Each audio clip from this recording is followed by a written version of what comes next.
start. Kapag hindi gumana to, hand start yan. Ito yung clutch, ito yung gear. So 1, neutral, 2, 3, 4. So syempre every time na i-move mo yan, kailangan bago ka magwawan, bago ka mag-move, kailangan naka-press to.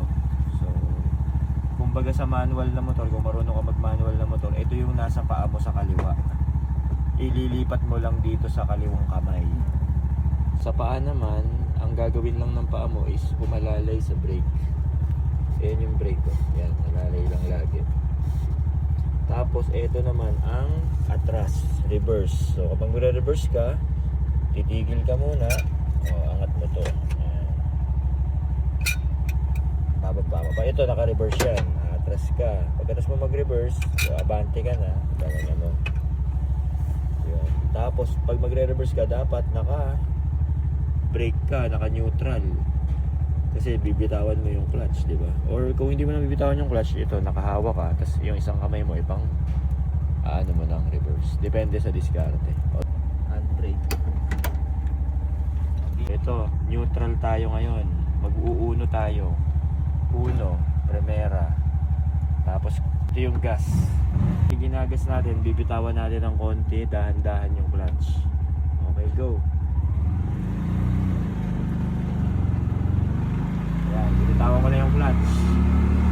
Ngayon magtuto ka, 2.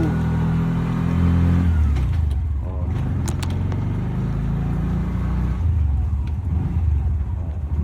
2.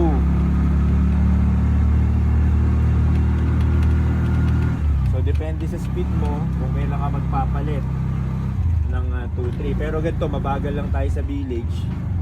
1, 2 lang tayo rito kasi nasa village lang tayo, bawal mabilis dito. Kasi ito yung signal, oh, left. Left na signal, right signal, off.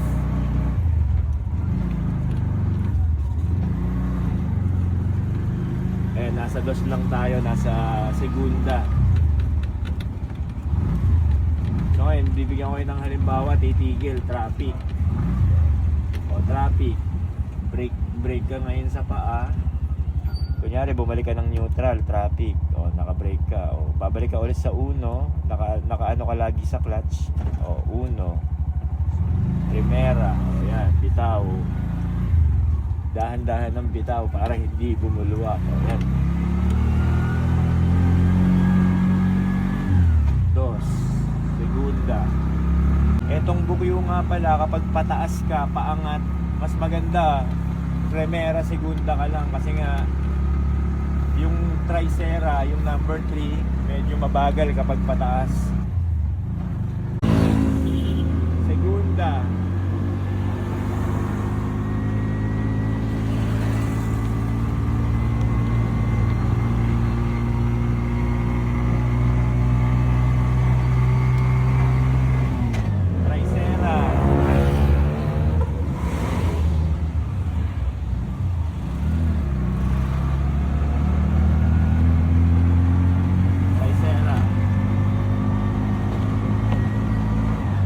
Nasa 60 ka na, pwede ka lang mag park na.